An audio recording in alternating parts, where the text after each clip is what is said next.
இன்று 10வது வாரமாக 36 ஆண்டுகளாக சொந்த நிலத்திற்கு திரும்ப முடியாத மக்களாக போராடி கொண்டிருக்கின்றார்கள். அவர்கள் இந்த 36 ஆண்டுகளிலே, அதாவது யுத்தம் முடிவெற்றப்பட்டதாக இலங்கை அரசாங்கம் அறிவித்த நாட்கள் தொடக்கம் பல்வேறுபட்ட ஜனநாயக வழியிலான போராட்டங்கள் வாயிலாக தங்களுடைய சொந்த நிலத்தை உரிமை கோரி வருகின்றார்கள். ஆனால் அந்த சொந்த நிலத்திலே இராணுவ உல்லாச விடுதிகளும் இராணுவ ஹோட்டல்களும் இராணுவ வருமானம் உழைக்கின்ற நிலையங்களுமாக அதனோடு இணைந்த இராணுவ மயமாக்க சூழ்நிலைகள் ஏற்படுத்தப்பட்டு இருக்கின்றன. மண்ணிலே அடிப்படையிலே அதன் பின்னரான ஒரு சூழ்நிலையிலே ஆட்சி மாற்றத்தின் வாயிலாக இந்த மண் விடுவிக்கப்படும் என்ற நம்பிக்கையின் அடிப்படையிலே காத்திருந்த மக்கள் 1.5 வருடங்களாக ஆக்கப்பூர்வமான நடவடிக்கைகள் எதுவும் இடம்பெறாத ஒரு சூழ்நிலையிலே தங்களுடைய மண்ணை அரசாங்கம் உடனடியாக விடுவிக்க வேண்டும் என்ற அடிப்படையிலே போராடி கொண்டிருக்கின்றார்கள். உலக அளவிலேயே மிகவும் ஒரு நியாயபூர்வமான, அதாவது அவர்கள் தங்களுடைய ஐநா பிரகடனங்கள் வாயிலாகவும் உள்நாட்டு வெளிநாட்டு நடைமுறைகள் சட்டங்கள் ஒழுங்குகள் வாயிலாகவும் இந்த மக்களுடைய நிலங்கள் மக்களுக்கு என்பது அடிப்படை தாற்பயம். ஐக்கிய நாடுகள் ரீதியாக சமவாயங்களிலும் அவர்கள் சொத்தை கொண்டிருப்பதற்கும் அதிலே உழைத்து வாழ்வதற்கும் தொழில் செய்வதற்கும் அடிப்படை உரிமைகளை கூட அரசியலமைப்பு ரீதியாக கூட அடிப்படை உரிமைகளை கொண்டிருக்கின்றார்கள். அப்படியான ஒரு சூழ்நிலையிலே தமிழர்கள் என்ற ஒரு காரணத்தின் அடிப்படையிலே இந்த பிரதேசங்களிலே தமிழ் மக்கள் மீள குடியமர்த்தப்படாது அவர்களுடைய வரலாற்று தொன்மையும் அவர்களுடைய இருப்பும் அளிக்கப்பட்டு வருகின்றது. அடிப்படையிலே இது கூட ஒரு, அதாவது சத்தம் இல்லாத துப்பாக்கி வேட்டுக்களால் தீர்க்க முடியாத ஒரு இனப்படுகொலை தான் இங்கே நடந்து கொண்டிருக்கின்றது. இந்த மக்களுடைய வருமானம் முழுமையாக பாதிக்கப்பட்டிருக்கின்றது. இவர்கள் அகதி முகாம்களிலும், தமிழ்நாட்டில் இருக்கக்கூடிய அகதி முகாம்களிலும், அதே நேரத்தில் உள்நாட்டிலே இருக்கக்கூடிய இடைத்தங்கள் முகாம்களிலும் தங்கியிருக்கின்றார்கள். மீளத் திரும்ப முடியாதவர்களாக அரசாங்கம் சொல்லுகின்றது தாங்கள் மக்களுடைய நிலத்தை விடுவிக்கின்றோம் என்று உத்தரவாதங்களை வழங்குகின்றது. ஆனால் சட்ட ரீதியாகவோ அல்லது அதற்கு அப்பால் எந்தவிதமான நடவடிக்கைகளில் ஈடுபட அரசாங்கம் தயாரில்லை.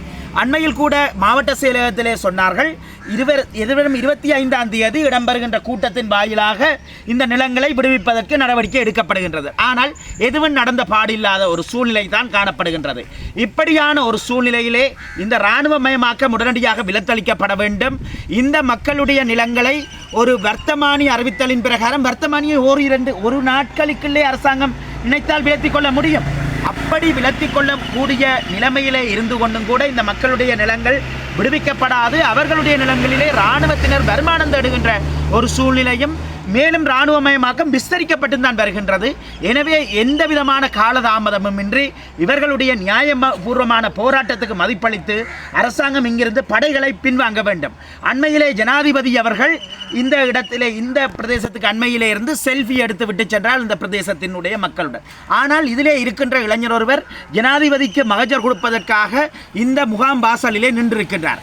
அவரை எஸ்டிஎஃப்னர் வந்து இறுக கட்டி, அவருடைய பெயரை கூறுவது அவரை கூறிக்கொள்ளட்டும், இறுக கட்டி சென்று 100 மீட்டருக்கு அப்பாலே விட்டுவிட்டு ஜனாதிபதி பக்குவமாக வெளியேற்றப்பட்டு கொண்டு செல்லப்பட்டு ஒரு இடத்திலே வைத்து செல்ஃபி எடுக்கப்பட்டிருக்கின்றது. ஆகவே அரசாங்கம் நாடகம் ஆடக்கூடாது. இந்த பிரச்சனைகளில் ஒரு வெளிப்படையான நிலைப்பாட்டை காட்ட வேண்டும்.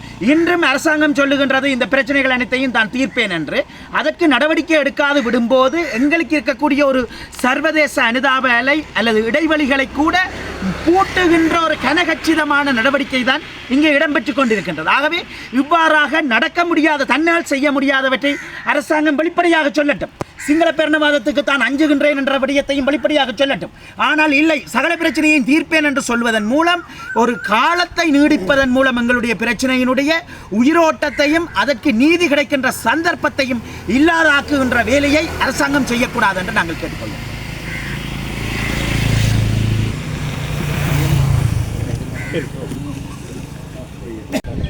3 தசாப்தங்களுக்கு மேலாக இந்த மயிலட்டி கிராமம் ஸ்ரீலங்கா இராணுவத்தினுடைய ஆக்கிரமிப்புக்குள்ளே அகப்பட்டிருக்கிறது. மயிலட்டி கிராமம் என்பது மீன்பிடி துறைமுகம் இயற்கையாக கொண்டமைந்திருக்கின்ற ஒரு மிக வளம் பொருந்திய ஒரு கிராமம். விவசாயத்தையும் மீன்பிடியையும் ஏனைய தொழில் முயற்சிகளையும் ஒருங்கே கொண்டமைந்திருக்கின்ற இந்த கிராமம் இன்றைக்கு முழுதான இராணுவ ஆக்கிரமிப்புக்குள்ளே அகப்பட்டிருக்கிறது. இந்த காணி விடுவிப்பு போராட்டம் இந்த மயிலட்டி வாழ் மக்கள் இங்கே இராணுவத்தினால் அமைக்கப்பட்டிருக்கின்ற ஒரு விடுதிக்கு முன்பதாக இந்த மயிலட்டி பிரதான வீதியிலே இருந்து கடந்த 10 வாரங்களுக்கு மேலாக ஒவ்வொரு வெள்ளிக்கிழமைகளிலும் நடாத்தி வருகிறார்கள். இந்த இடத்திலே எனக்கு அண்ணன் தேசக்கவி புதுவை ரத்தினதுரை அவர்களை நான் நினைவுபடுத்த விரும்புகிறேன்.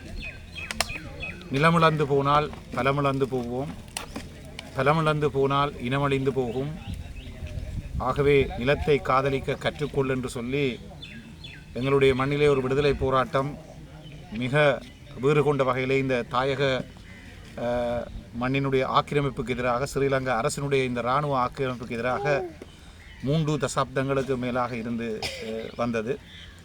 அந்த போராட்டம் இன அழிப்பு நடவடிக்கை இனப்படுகொலை மூலமாக தமிழ் மக்களுக்கு இருந்த ஒற்றை பாதுகாப்பும் இல்லாது செய்யப்பட்ட பொழுது மீண்டும் இன்றைக்கு மக்கள் ஸ்ரீலங்கா அரசினுடைய இந்த காணி அபகரிப்பு என்பது வடகிழக்கு தாயகத்தை கொண்டிருக்கின்ற ஒரு பூர்வீக குடிகளாக அந்த உரித்தை கோரி நிற்கின்ற ஒரு மக்கள் கூட்டத்தினுடைய வலிகாமம் வடக்கினுடைய இதயமாக சொல்லப்படுகிற இந்த காணியை மக்கள் பறிகொடுத்து 3 தசாப்தங்களுக்கு மேலாக ஆகிறது. இது ஸ்ரீலங்கா அரசினுடைய திட்டமிட்ட இன அழிப்பு நடவடிக்கைக்கு ஒரு சான்றாக அமைகிறது. இன்றைக்கு இந்த போராட்டங்கள் சர்வதேசமயப்பட்டிருக்கிறது என்று சொன்னால் அதற்கு காரணம் ஸ்ரீலங்கா அரசினுடைய இந்த தொடர் ஆக்கிரமிப்பு, அதாவது வடகிழக்கு தமிழர் தாயகத்தினுடைய அந்த சுயநிர்ணயை ஏற்றுக்கொள்ளாத வகையிலே தொடர்ந்தும் இந்த காணிகளை அரசுடைமையாக்கின்ற வகையிலும் அந்த வடகிழக்கு தாயகத்தினுடைய இனப்பெரம்பலை மாற்றி அமைக்கின்ற வகையிலும் இந்த போராட்டம் இந்த மயிலட்டி கிராமம் அதற்குள்ளே முற்றாக விழுங்கப்பட்டிருக்கிறது. இந்த மயிலட்டி துறைமுகத்தை நீங்கள் எடுத்துக்கொண்டால் உங்களுக்கு தெரியும், இன்றைக்கு தென்பகுதியில் இருந்து வருகிற பெரும்பான்மை சிங்கள மக்கள் அங்கே அந்த இயற்கை துறைமுகமாக 1000 வருடங்கள் பழமை வாய்ந்த அந்த துறைமுகம் எங்களுடைய மக்களுடைய அந்த பூர்வீகத்தை தாயகத்தினுடைய அந்த பண்பாட்டை தொன்மங்களை சொல்லி நின்ற அந்த துறைமுகம் இன்றைக்கு எங்கள் கைவசம் இல்லை. அதே போல் இங்கே பள்ளிக்கூடங்கள், வைத்தியசாலைகள், ஆலயங்கள் என்று அனைத்து கட்டமைப்புகளும் சிதைக்கப்பட்ட வகையிலே இந்த மண்ணிலே இன்றைக்கு இந்த இடத்துல நீங்கள் பார்த்தீங்கன்னா தெரியும், இந்த காணிகளை இழந்த மக்கள் இங்கே தங்களுடைய சொந்த காணிகளிலே மீள எப்போது குடியமரலாம் என்கின்ற ஏக்கத்தோடு அவர்கள் இருந்து கொண்டிருக்கிறார்கள். இன்றைக்கு ஆட்சிக்கு வந்திருக்கிறவர்கள் இடதுசாரி சிந்தனை கொண்டவர்கள் என்கின்ற ஒரு போலி முகத்தோடு காணிகளை நாங்கள் நிச்சயம் இந்த மக்களுக்கு மீள கையளிப்போம், இராணுவத்தை விலக்கிக் கொள்வோம் என்று கூறிக்கொண்டு வந்தவர்கள் கடந்த கால ஆட்சியாளர்களை விட மிக மோசமாக இந்த காணி தமிழ் மக்களுடைய இந்த தாயக நிலப்பரப்பினுடைய மையமாக இருந்து கொண்டிருக்கிற இந்த மயிலிட்டி காணிகள் அதே போல் உங்களுக்கு தெரியும், இதில் இருந்து வெறும் 1 கிலோமீட்டர் தூரத்திலே தையிட்டி விகாரை ஒன்று அமைக்கப்பட்டிருக்கிறது. அது சட்டவிரோத விகாரை. இந்த இடங்களிலே இருக்கின்ற விகாரைகள் அனைத்தும் இந்த யுத்த காலத்திலே இராணுவத்தினாலே நிறுவப்பட்ட விகாரைகள். இந்த நிலங்கள் விடுவிக்கப்படுகிற, அதாவது மக்கள் இந்த மயிலட்டி வாழ் மக்கள் இந்த இடங்களுக்கு ஒரு குறிப்பிட்ட குடும்பங்கள், மிகச் சொற்ப குடும்பங்கள் இந்த இடங்களுக்கு வரும்பொழுது இருந்த ஆலயங்களும் தேவாலயங்களும் இன்றைக்கு முற்றுமுழுதாக இடித்து நொறுக்கப்பட்டிருக்கிறது. ஆகவே அது இந்த காணிகளை விடுவித்து இந்த மக்கள் இந்த இடத்திலே போக்குவரத்து செய்யக்கூடிய வகையிலே அவர்கள் நேரடியாக பார்த்திருந்த பல எங்களுடைய கட்டமைப்பு சார் இனம் சார் கட்டிடங்கள் தகர்த்தெறியப்பட்டிருக்கிறது. ஆகவே அந்த வகையிலே அனுரகுமார திசாநாயக்க தலைமையிலான இந்த ஸ்ரீலங்கா அரசினுடைய அதிபர் கடந்த காலங்களிலே உங்களுக்கு தெரியும், அவருடைய கட்சியினுடைய தலைமையிலே தான் பல வடகிழக்கிலே இருக்கின்ற பல மோசமான தீர்ப்புகளை நீதிமன்றங்கள் மூலமாக பெற்றிருந்தவர்கள்.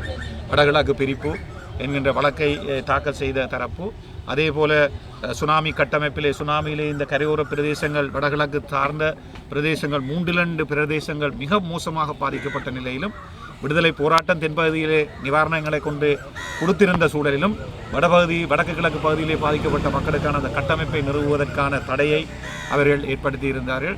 அதே போல அரச காணிகள் அதிகாரத்தை வடகிழக்கு மாநிலம் கொண்டிருக்க முடியாது என்கின்ற வகையிலே பல வழக்குகளை நீதிமன்றங்களிலே கொண்டு தீர்த்தவர்கள் தான் இன்றைக்கு ஆட்சிப்பிடம் ஏறியிருக்கிறார்கள். ஆகவே இன்றைக்கு சர்வதேசத்திலே இந்த விடயங்கள் மிக ஆழமாக பேசப்படுகிறது. தொடர் இன அழிப்புக்குரிய நடவடிக்கையாக உங்களுடைய போராட்டம் இன்றைக்கு இந்த வரலாற்றினுடைய தளத்திலே ஏறிக்கொள்கிறது. தையிட்டி போராட்டம் ஒவ்வொரு பௌர்ணமியிலும் 3 வருடங்களை கடந்து அந்த போராட்டம் நிகழ்வது போல 10 வாரங்களை கடந்திருக்கிற இந்த போராட்டம் சர்வதேச மத்தியிலே பேசப்படுகிற ஒரு போராட்டமாக மாறியிருக்கிறது. சர்வதேசங்கள் மிக அழுத்தம் திருத்தமாக ஸ்ரீலங்கா அரசிடம் சொல்லி வருகிற விஷயம், இராணுவம் உங்களுக்கு தெரியும் 19 இராணுவ தலைமையகங்கள் ஸ்ரீலங்கா இராணுவத்திடம் இருக்கிறது. அதிலே 16 இராணுவ தலைமையகங்கள் வடகிழக்கிலே தான் தங்க வைக்கப்பட்டிருக்கிறார்கள். அதிலும் குறிப்பாக 13-14 இராணுவ தலைமையகங்கள் வடக்கு பகுதியிலே மட்டும் குறிவைத்து அவர்கள் இந்த விடயங்களை நகர்த்துகிறார்கள் என்று சொன்னால் அவர்கள் இந்த தமிழ் மக்களை நம்புவதாகவோ அல்லது தமிழ் மக்களை இந்த நாட்டினுடைய குடிமக்களாகவோ ஏற்பதற்கு தயாரில்லை. ஆகவே உங்களுடைய இந்த மயிலட்டி போராட்டம் நிச்சயமாக எங்களுடைய தாயக அதாவது வடகிழக்கு தாயகம் என்கின்ற வகையிலே இந்த போராட்டத்துக்கு வலி சேர்க்க வேண்டியது எங்கள் ஒவ்வொருவருடைய கடமையும். சர்வதேச அழுத்தங்கள் பாரிய அளவிலே இருந்து கொண்டிருக்கிற வகையிலே இதுவும் ஒரு பிரச்சனையாக மக்களுடைய அன்றாட அதாவது உங்களுக்கு தெரியும் வாழ்வாதாரங்களை மறுக்கின்ற அந்த சொந்த பூர்வீக நிலங்களிலே அவர்களை வாழவிடாது அடுக்கின்ற இந்த விடயங்கள் அனைத்துமே திட்டமிடப்பட்ட ஒரு இன அழிப்பு நடவடிக்கை. அதிலே தான் மயிலட்டி துறைமுகம். இங்கே பல விகாரைகள் இந்த ரோட்டில் போனீங்கள்னு சொன்னால் பல சிங்கள பௌத்த விகாரைகள் அமைக்கப்பட்டிருக்கிறது. தேவநம்பிய திசனுடைய காலத்திலே நிறுவப்பட்டதாக சொல்லிக்கொண்டு 2263 வருடங்கள் வரலாற்றை கொண்டு வந்து இந்த தேசத்திலே நிறுவ முனைகிறவர்களுடைய அவர்களுடைய சொந்த ஆவணங்களிலே கூட தொல்பொருள் திணைக்களத்தினுடைய ஆவணத்திலே கூட இல்லாத ஒரு தொல்பொருள் சின்னம் எதுவுமே கண்டுபிடிக்கப்பட முடியாத ஒரு தனியார் காணியிலே அமைக்கப்பட்ட இந்த விடயங்கள் அனைத்துமே ஸ்ரீலங்கா அரசினுடைய நிலைப்பாட்டை சொல்லி வருகிறது. ஆகவே மயிலட்டி வாழ் மக்களுடைய இந்த போராட்டம் நிச்சயமாக வெற்றி பெறும். நாங்கள் தொடர்ந்து இந்த போராட்டத்துக்கு எங்களுடைய தார்மீக ஆதரவை வழங்க வேண்டும். அந்த வகையிலே நீங்கள் ஆற்றுகின்றபடி உங்களுடைய காணி விடுவிப்பதற்கான பணி அல்ல, போராட்டம் அல்ல. இது தமிழர் தாயகத்தினுடைய வடகிழக்கு தமிழர் தாயகத்தினுடைய ஒட்டுமொத்தமான குரலைத்தான் நீங்கள் இந்த மயிலட்டி மண்ணிலே இருந்து எழுப்புகிறீர்கள். ஆகவே இந்த போராட்டம் உங்களுடையது அல்ல, தாயகத்திலே இருக்கின்ற ஒவ்வொருவரும் நாங்கள் தோள் கொடுத்து குரல் எழுப்ப வேண்டிய போராட்டம். அந்த வகையிலே இந்த போராட்டம் வெற்றி பெற வேண்டும் என்று எல்லாம் வல்ல எங்களுடைய தியாகம் சிறந்த அந்த போராட்டத்தின் மீது நம்பிக்கை வைத்து உங்களுடைய போராட்டம் வெற்றி பெற வேண்டும் என்று பிரார்த்திக்கின்றேன்.